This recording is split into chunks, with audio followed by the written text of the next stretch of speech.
Good afternoon. For today's Bible study, we'll be going through chapter 7 in the book of Ezra. First, as always, I'll read through the chapter, and then we'll go back to the beginning and work through verse by verse, studying God's Word. And my prayers for His blessing to be with all people who watch these Bible studies. In Ezra Chapter 7, Now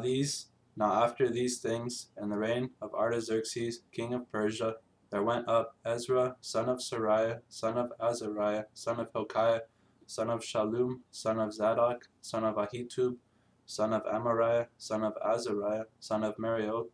son of Zerahiah, son of Uzi, son of Buki, son of Abishua, son of Phinehas, son of Eleazar, son of Aaron, the chief priest.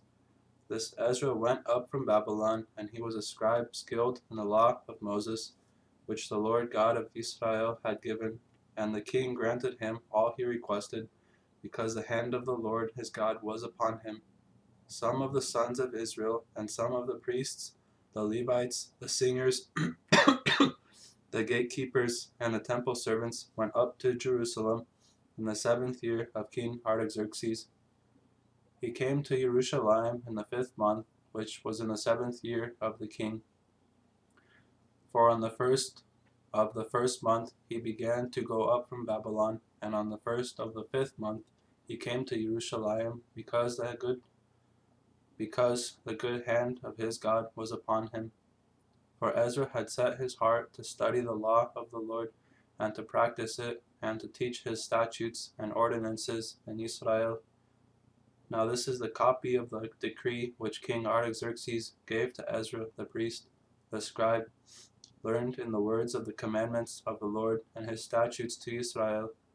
Artaxerxes, king of kings, to Ezra the priest, the scribe of the law of the God of heaven, perfect peace. And now I have issued a decree that any of the people of Israel and their priests and the Levites in my kingdom who are willing to go to Jerusalem may go with you. For as much as you are sent by the king and his 7 counselors to inquire concerning Judah and Jerusalem according to the law of your God, which is in your hand, and to bring the silver and gold which the king and his counselors have freely offered to the God of Israel, whose dwelling is in Jerusalem, with all the silver and gold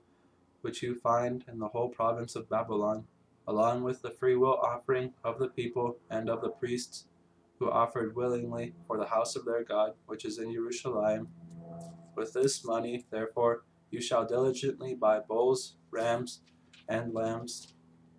with their grain offerings and their drink offerings, and offer them on the altar of the house of your God, which is in Jerusalem. Whatever seems good to you and to your brothers to do with the rest of the silver and gold, you may do according to the will of your God. Also the utensils which are given to you for the service of the house of your God, deliver in full before the God of Jerusalem. The rest of the needs for the house of your God, for which you may have occasion to provide for it from the royal treasury. Even I, King Artaxerxes, issue a decree to all the treasurers who are in the provinces beyond the river, that whatever Ezra the priest, the scribe of the law of the God of heaven, may require of you, it shall be done diligently, even up to 100 talents of silver, 100 cores of wheat, 100 baths of wine, 100 baths of oil, and salt as needed. Whatever is commanded by the God of heaven, let it be done with zeal for the house of the God of heaven, so that there will not be wrath against the kingdom of the king and his sons. We also inform you that it is not allowed to impose tax, tribute, or toll on any of the priests, Levites, singers, doorkeepers, Nethinim, or servants of this house of God. You, Ezra, according to the wisdom of your God, which is in your hand, appoint magistrates and judges, that they may judge all the people who are in the province beyond the river, even all those who know the laws of your God, and you may teach anyone who is ignorant of them. Whoever will not observe the law of your God and the law of the king, let judgment be executed upon him strictly, whether for death, or for banishment, or for confiscation of goods, or for imprisonment. Blessed be the Lord, the God of our fathers, who has put such a thing as this in the king's heart, to adorn the house of the Lord which is in Jerusalem, and has extended loving kindness to me before the king and his counselors, and before all the king's mighty princes. Thus I was strengthened according to the hand of the Lord my God upon me, and I gathered leading men from Israel to go up with me. We see in this chapter, in chapter 7 of Ezra, we see the character or the person from whom the book, I believe, is named after, that being Ezra. And so I don't think that's too hard to put that together, but to start in verse 1 for the study. Now after these things,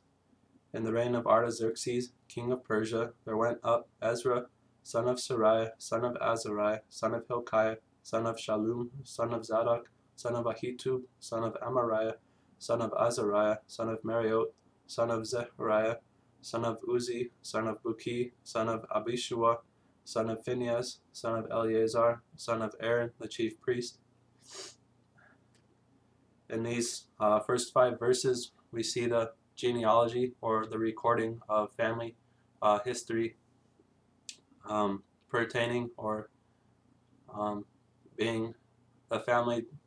history line closely. I guess essentially we see the family tree for Ezra, and it's important to see that Ezra, according for him to be a priest among the Jews, not only did he have to come from the tribe of Levi, which was the priestly tribe among the sons of Jacob, who would be involved in the offering the sacrifices and all the work, specifically in action where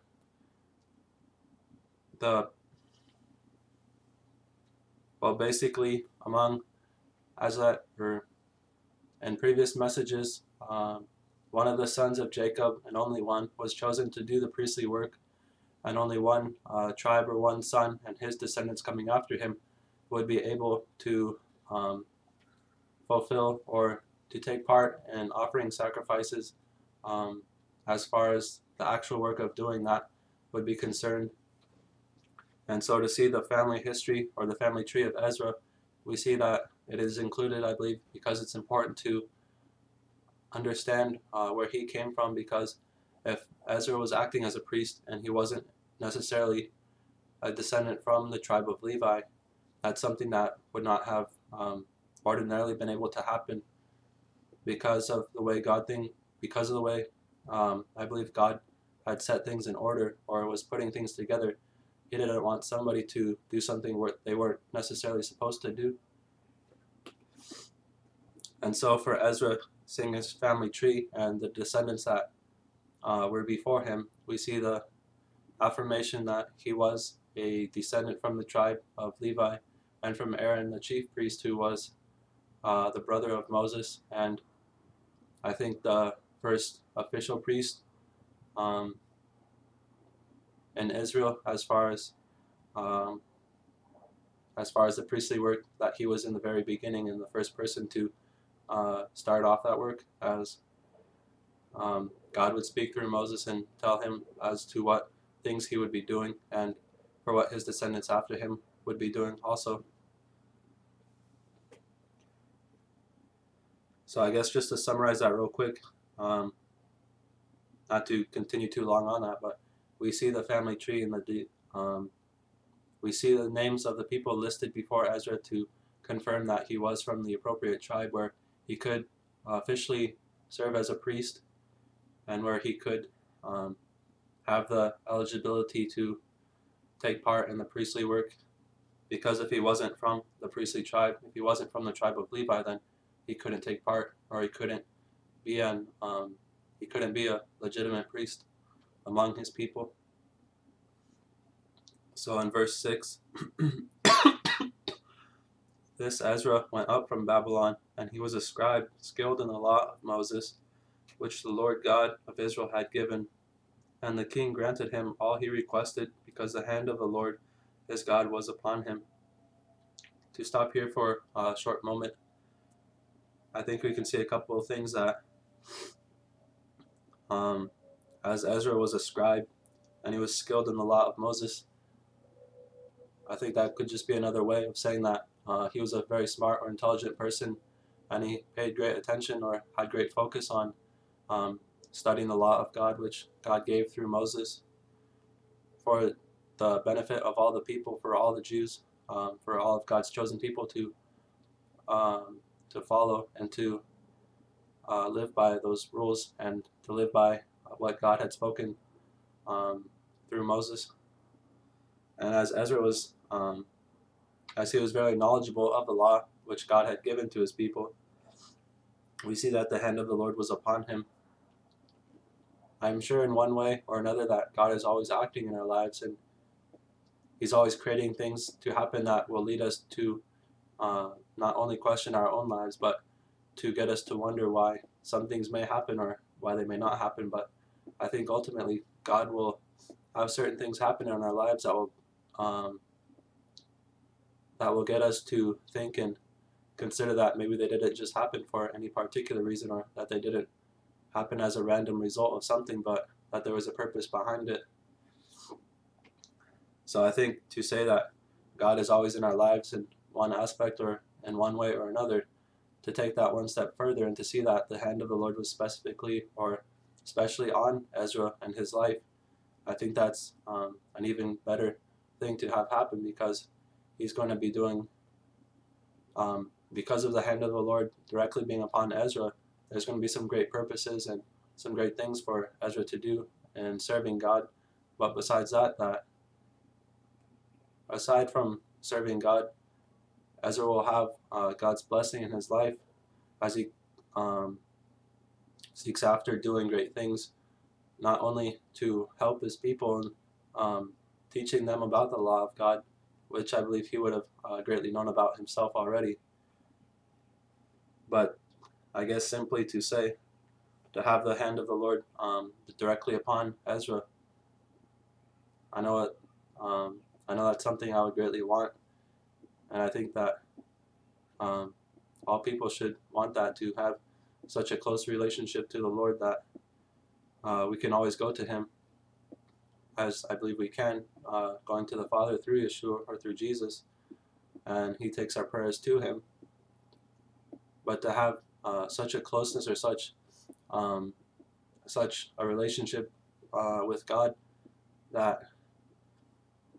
he's very closely acting in our lives, I think that's a great blessing.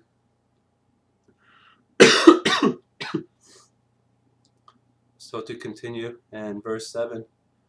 some of the sons of Israel and some of the priests, the Levites, the singers, the gatekeepers, and the temple servants went up to Jerusalem in the 7th year of King Artaxerxes. I think in this verse, as it just plainly says, that it's giving the history or the dates as to when some of the Jews are departing from the foreign land which they had been taken captive, and there's the listing of the time that they had begun to return to their homeland, to Zion. And I don't think it was that much of the Jews, they all returned at one time, as they were not collectively taken in one big group to the captivities which they were in Babylon, but there were separate times when particular groups of the Jews were taken captive. And so I think as these particular groups were taken captive at separate times, it was also in different occasions and not all at once that the Jews would have returned to their homeland. In verse 8, he came to Jerusalem in the 5th month, which was in the 7th year of the king. For on the 1st of the 1st month he began to go up from Babylon, And on the 1st of the 5th month he came to Jerusalem, because the good hand of his God was upon him. For Ezra had set his heart to study the law of the Lord and to practice it, and to teach his statutes and ordinances in Israel. As we read about the time when Ezra has returned to his homeland, to Israel, I think we can see something important here, that the first step for Ezra in setting his heart to study the law of the Lord and to practice it, that's a major decision and a big commitment. But I think definitely the rewards will pay off greatly for him and for his fellow people too, because of the passion and because of the dedication he has to restoring their lives, to restoring what they formerly had, and to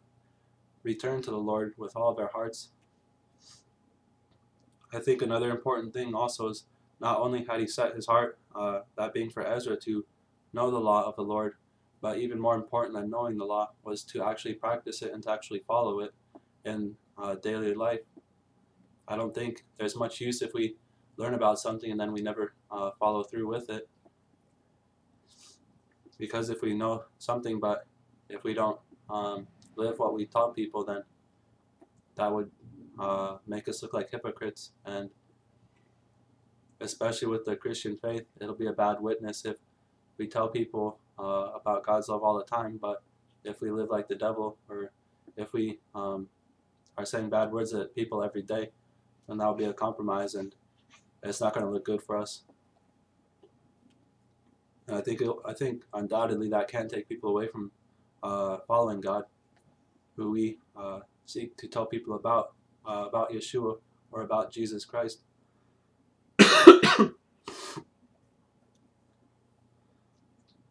So in verse 11, now this is the copy of the decree which King Artaxerxes gave to Ezra the priest, the scribe, learned in the words of the commandments of the Lord and his statutes to Israel. Artaxerxes, king of kings, to Ezra the priest, the scribe of the law of the God of heaven, perfect peace. And now I have issued a decree that any of the people of Israel and their priests and the Levites in my kingdom who are willing to go to Jerusalem may go with you. We see in these chapters in Ezra, in this current Bible study we're going through, that there's given through different kings,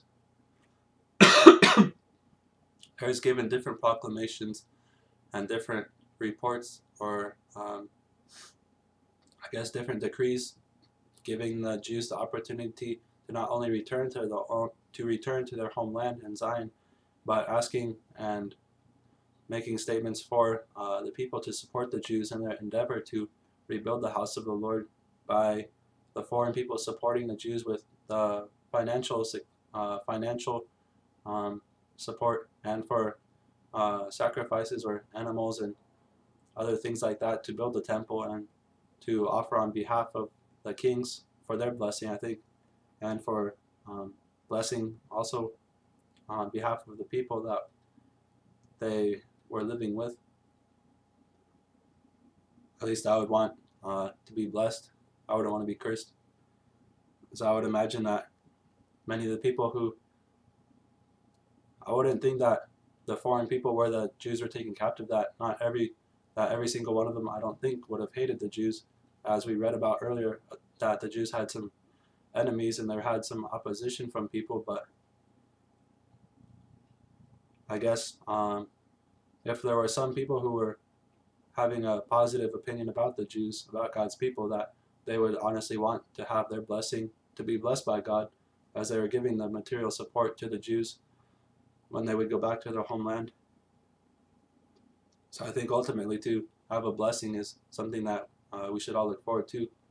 and not necessarily discount or to not want in our lives. So in verse 14, for as much as you are sent by the king and his 7 counselors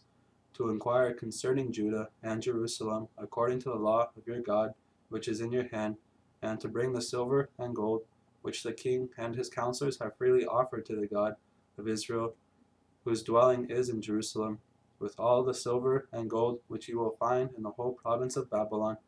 along with the freewill offering of the people and of the priests, who offered willingly for the house of their God, which is in Jerusalem. I'll stop here for a little moment. I think in reading this section of the verses in this chapter, that something that we shouldn't forget is when we make an offering or when we give to God, it should be with a willing heart, and we shouldn't do it because we're being forced to, or because really somebody is telling us that we should be doing it.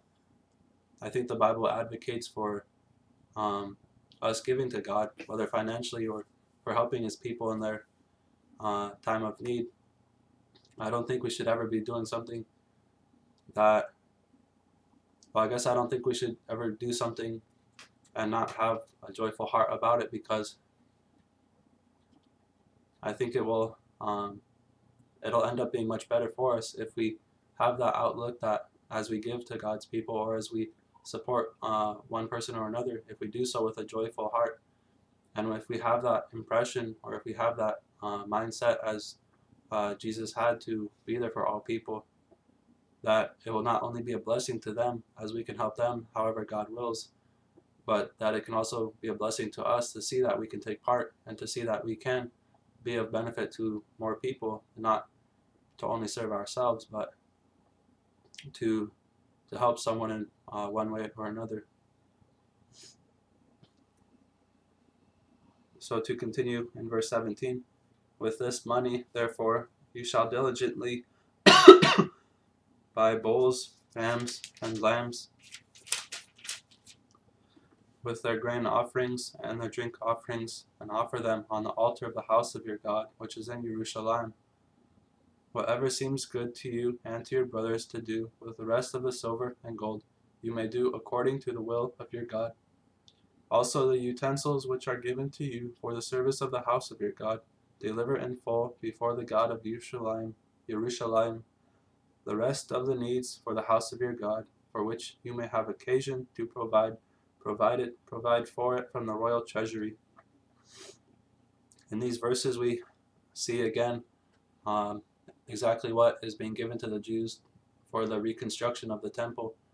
and for the materials that they would necessarily need in doing the work each day for the daily offerings and for the sacrifices that they would make on behalf of the people and give to God in doing that work. And we see also that the financial security, or the financial funds, would mostly be provided from the royal treasury. And I don't know what else to say about that. So in verse 21, even I, King Artaxerxes, issue a decree to all the treasurers who are in the provinces beyond the river, that whatever Ezra the priest, the scribe of the law of the God of heaven, may require of you, it shall be done diligently, even up to 100 talents of silver, 100 cores of wheat, 100 baths of wine, 100 baths of oil, and salt as needed. Whatever is commanded by the God of heaven, let it be done with zeal for the house of the God of heaven, so that there will not be wrath against the kingdom of the king and his sons. We see here the recording of much of the materials, again, which would be given to God's people for the work that they would be doing, as I mentioned in earlier verses. And we see that the king is telling the people that when they give to the Jews, when they give to God's people the material support they would need, that the king is telling them to do so with a joyful heart also, and to have to not be downcast, or to not have a heart where they would be feeling discouraged, or they would be feeling down, feeling like they had to do that, but to look at giving to God's people with thinking that it's a good thing. I think it would be much better for them to have that mindset, or to have that way of thinking, because I know there's always blessings when we have the opportunities to help somebody, and we can exactly do that. Because when we can help someone for whatever needs they may have, and we have the means, or we have the ability to directly help whatever that person may need, I think it can be a great it can be very uplifting for us and encouraging to us to see that that we can make a difference in somebody's life. But if we choose not to help people, then I think that will only lead to worse feelings, or to negative paths um, towards our life. As well, I think ultimately it's better for us to help one another, because we're not the only people in this world, and especially as God humbled himself to come down from heaven to die for us and to give his life for us on the cross. I think if we can never make the choices, and we can never do what God has done for us, but if we can at least help people, then I think that's something good. But if we only help ourselves, then I don't see much. I don't see anything good for that.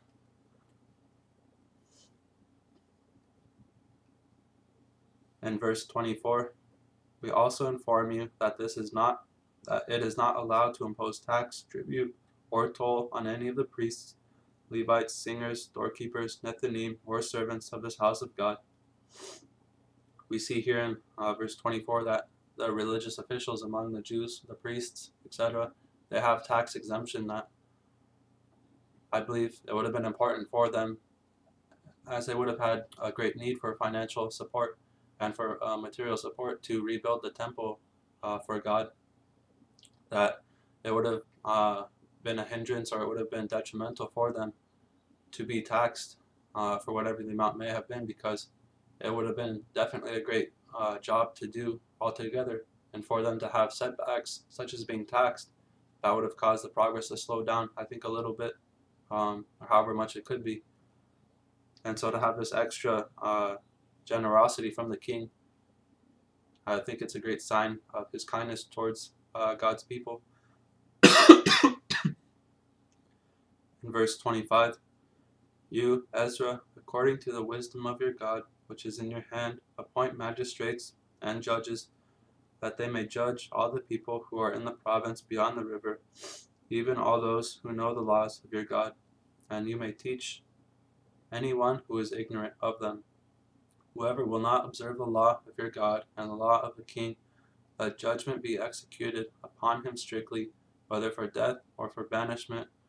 or for confiscation of goods, or for imprisonment. In this part of the chapter, we see that the king is urging, or letting Ezra know, to establish a system of order, and to have a designated structure for which the people would operate in office, or basically just to have a group of people who would know what they would be doing at all times, to have I guess a system of rank, or to have I guess much like the military, as there's people with different titles and with different job ranks, much also with the priesthood for God's people. There was also this structure set in place, as different people among the priests would have been assigned to do different jobs. So also the king is urging Ezra to set up this structure, so that nobody would just be going around doing whatever they felt they should be doing, or to do whatever they wanted, but the people would have assigned tasks. So I think everything could go more smoothly, and there would be less problems, or less things to slow things down. And we see that there would be consequences for people who did not choose to listen to the king, or what the words of Ezra.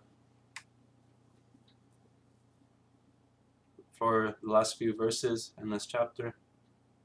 blessed be the Lord, the God of our fathers, who has put such a thing as this in the king's heart, to adorn the house of the Lord which is in Jerusalem, and has extended loving kindness to me before the king and his counselors, and before all the king's mighty princes. Thus I was strengthened according to the hand of the Lord my God upon me, and I gathered leading men from Israel to go up with me.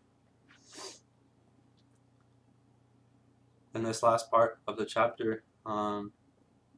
we see that I believe Ezra is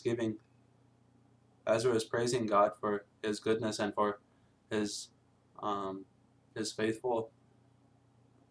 faithfulness in what he has done in Ezra's life, and for what God has done in his people's lives. As he's praising God for putting it on the king's heart to stir him up for giving the financial aid and the support to Ezra and to his fellow comrades, or to his fellow people, we see that Ezra's he's praising God for what he has done in the king's life. And as the king had urged Ezra to do, he's also taking people he can rely upon to carry out the work that the Jews were concerned with in rebuilding the house for the Lord, and for serving in the priestly office, or doing that daily work that they would have been doing.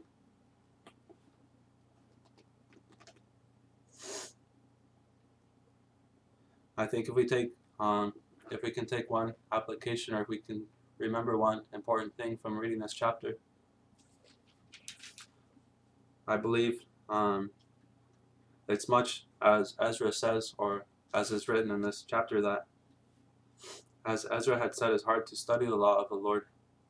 and to practice it, and to teach his statutes and ordinances in Israel, in verse 10, I think it's important for us not to forget that there is a good, if we choose to read God's word, and to pray, and to seek God wherever it is that we may be, I think those are all good things. But if we don't practice actually living what we say, or if we don't practice in our own lives what we claim to believe in, I don't think there will be much good that can come from that. Because if we read the Bible all day and night, but we live completely contrary to it, and only make bad choices, and only show hatred for people, I don't think that will be very helpful, or that it'll be a good example of what it means to know God and to follow Him. So I think it's, if we can honestly try to seek God, and to live trusting in Him, and to be a true light, and to be a loving example in all kindness, and to have a positive effect in this world, I think that is probably more important than knowing everything in the Bible at all. That if we can just be a simple and humble and faithful example of Christ to all people in this world, I believe not only will we have God's blessing in that, but I think that's something that's very reasonable for us to do. At least so much, that's what I try to do. And I pray that that we would all think about that. Because surely if we commit our lives to God, He's not going to intentionally, I think, create things, or He's not going to intentionally bring us down all day or all the time. But even though we might come across trials and times of testing to prove our faith, I think if we ultimately, and if we completely with all of our hearts continue to rely on God, and just to be there as Jesus was for all people, I think that will be something that we can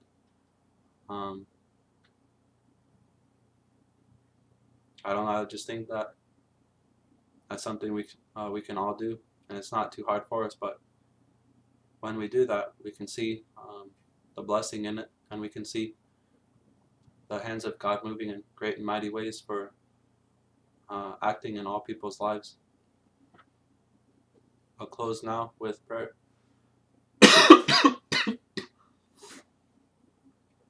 Abba, Father, I thank you now for another time to record and to make a Bible study for all people in the world, whoever it is that may watch these Bible studies. I pray for your blessing to be upon all people who are seeking you now with their whole hearts and are trying to live for you faithfully, not wanting to commit mistakes in the world, but looking to you to take action in their lives, where you'll guide them along the straight and narrow path to rejoice and to find meaning within you. I pray for you to provide for all people and to reveal yourself in great ways to people seeking you, that they would know the truth of your Son, Yeshua HaMashiach, or Jesus Christ, that there is someone who cares about them, and although we can never make up for all the work that you have done for us by coming to save us, I believe by simply telling you that we trust in you with all of our hearts and looking to you for your salvation, which you promised to us as a free gift for us to receive, I believe we will all have that assurance to see you in heaven one day, whenever it is that you call us there. And I pray for your blessing and for your peace and for his spiritual salvation to come to Israel and to Jerusalem, for all people in the world to receive you, as the prophets foretold Yeshua would come, and for all the things that he would do to confirm the truth. So in all things we give thanks to you, and I'll praise your name for your loving kindness and for all that you have done, and we look forward to all that you will do, that we will praise your name forevermore. In Yeshua's name, amen.